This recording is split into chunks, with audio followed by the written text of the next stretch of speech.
welcome everyone. My name is Lisa Acosta, and this is the gang. Um, uh,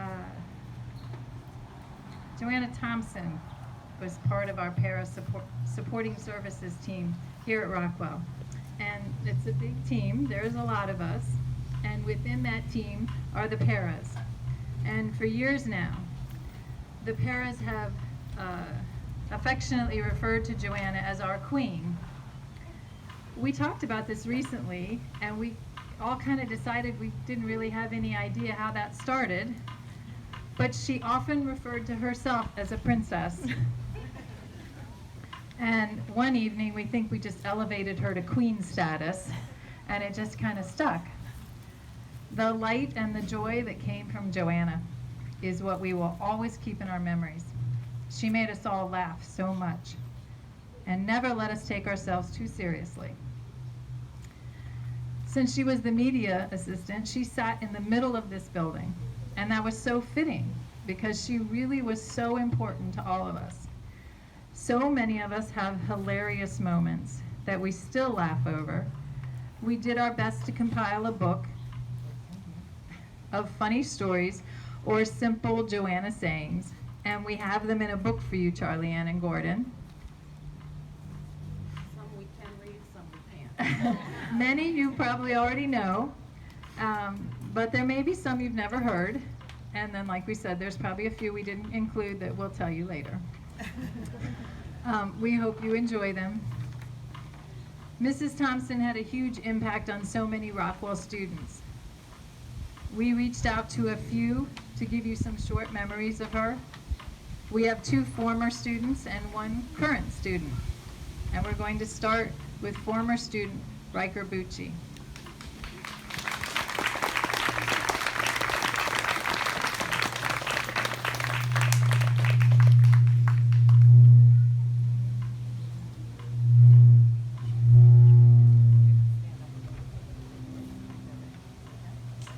Hello everyone.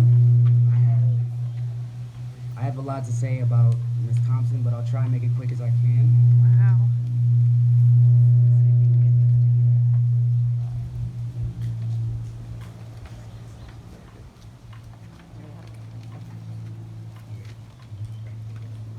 My name is Riker Bucci. I am a former student here at Rockwell. I'm a senior and I went to Rockwell when I was in elementary school. Ms. Thompson became very special to me during my time here. I wanted to share some things I've learned from her.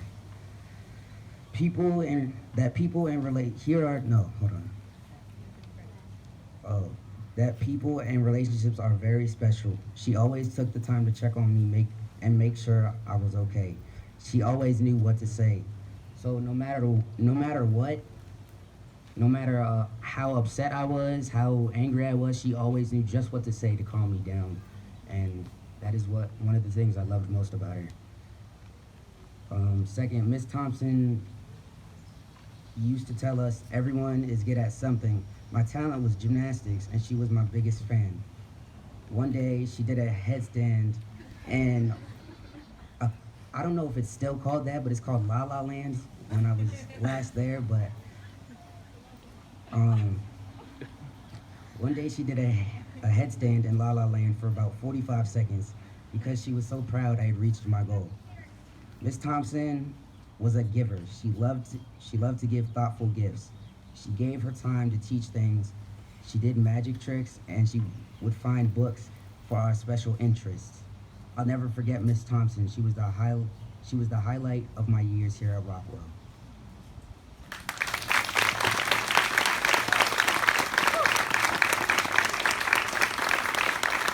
Okay, Grace, where are you? There she is.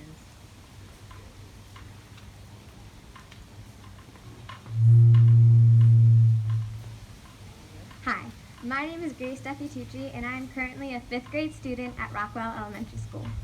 What I remember most about Mrs. Thompson was her enthusiasm. I remember at lunch, Mrs. Thompson would play music on the podium. Sometimes, she would even invite kids up to pick a song or to dance. Whenever she would ask me to come up, it would make me feel special, and it would make my day. Mrs. Thompson's enthusiasm is what lit up Rockwell, and we will always remember the joy she brought to our school.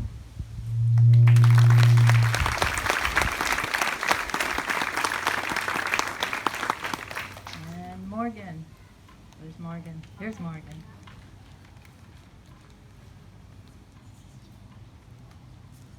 Okay. Hi, I'm Morgan Cuneo. I was a student here at Rockwell, and I also grew up with Charlie Ann on the Damascus swim team. So not only did I see Miss Thompson during the school year, but I also saw her all summer long. Her house is right on my drive to where I work, so I see it every day, and I always think of her every day. I love how everybody's talking about the music that she would play at lunch. I used to intern at Rockwell when I was in high school, and so I'd sometimes kind of linger and stay a little bit longer after my interning hours were over. And sometimes I would find Miss Thompson in the cafeteria, and she would embarrass me in front of all these students and make a big deal about me walking in, and then she'd play the cha-cha slide, and I would have to start the cha-cha slide by myself in front of all these people, but luckily they're kids, so they all came up and they'd do the cha-cha slide with me. But I swear it takes a special person to make you do something like that, but I would do it for Miss Thompson and the kids, of course. So, and I think one time she got me to play DJ around the holidays, so we were playing different holiday tunes for all the students in the cafeteria. So I know that was special for them, and it was special for me. But also because she was in the media, sometimes I would finish up my interning hours and then just go and sit with her. And little did I know how much I would cherish that time that I spent with her sitting. Sometimes kids would be in there checking out books, and I get to hear the silly remarks she would make to them. And we would sit, we talked about life, romance advice, which was always humorous coming from Miss Thompson, which is why I can't say some of it. Yeah. Was, as a child, though, my mom can't sew at all, but I did Girl Scouts, and so we always took my vest to Miss Thompson to sew it on for us. So every time it ended up being a whole hour long that we would hang out there and talk.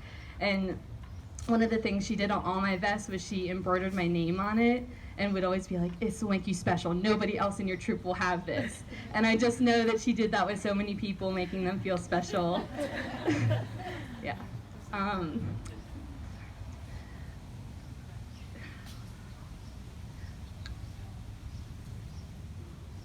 We're gonna Sorry. All right, she'd laugh at me right now. But so my last story is, I just think it's too funny not to tell. She texted me when I was at school still. I went to Frostburg, and she's like, are you available these dates to watch a dog? And I'm like, yeah, sure, you know. Little did I know that this dog was like Joanna's, this dog only liked Joanna. So the reason I'm being asked to watch it is because Joanna's going to be on vacation, and so I go over, I have to meet the dog. The dog doesn't like anybody except for maybe the family and Joanna. So I come over, and I'm like kind of like making nice with the dog, but she's staying over there, you know, and I'm over here. And so I'm like, you know, doing all this stuff. I love dogs. Dogs love me, but this dog is like, mm-mm. So Joanna comes over, and Joanna, of course, the dog runs and wagging its tail and everything, runs up to Joanna, and she picks the dog up. It's a small dog. And she's holding it in this special hold, and we had to do a group hug together so that we could like bless that I was okay with the dog, so that I could take care of the dog, and then eventually the dog, and I had to learn the special way to hold the dog, okay? And I did. I held her, and I took care of her, and the dog and I became friends. But I just thought to myself, only Joanna would have a dog who's not actually her dog, love her so much, because she makes this dog feel so special with the special hold.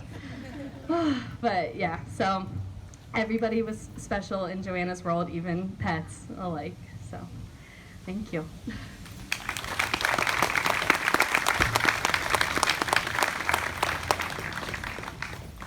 Okay, so now we are going to be graced with Gordon Thompson, Joanna's amazing husband, who we all sort of take as our own. Thank you, Lisa. Thank you, Ms. Clark, Mr. Isabel, everybody that's here. This is unbelievable. It makes you emotional. That's a semi-fake cry because I'm trying to be manly. The guy in the hat there's scaring me.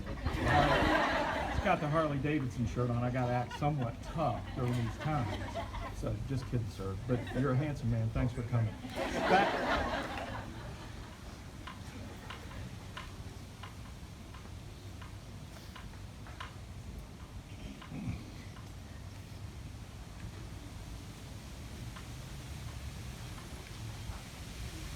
It's very humbling.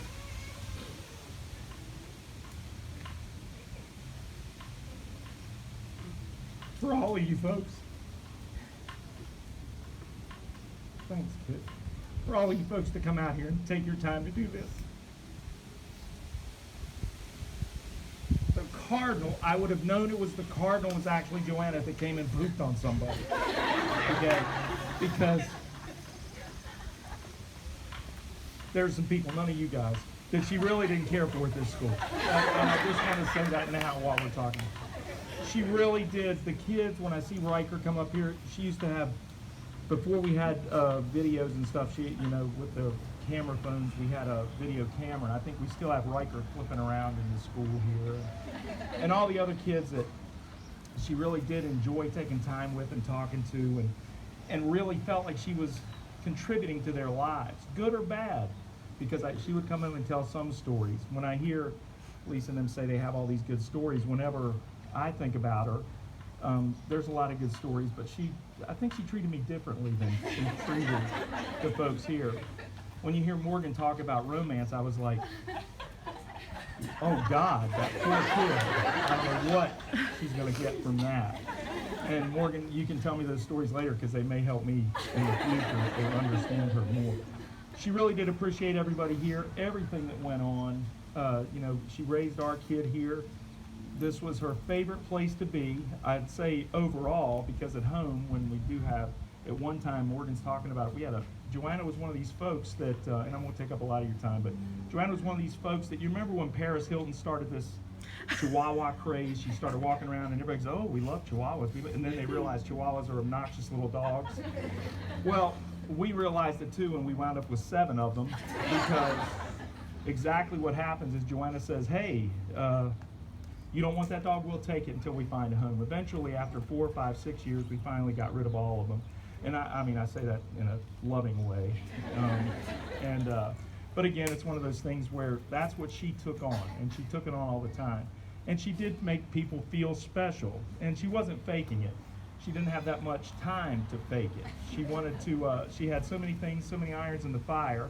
And for those of you who haven't, if she saw all these t-shirts, the pink shirts and everything, she'd be going, we should have had symbols on those. We should have had names. She would have had embroidered something or hot pressed something, or these shirts would have all had some type of name or something on them. That's the way she was. We got into the embroidery business, and I think it cost us a small fortune to have it.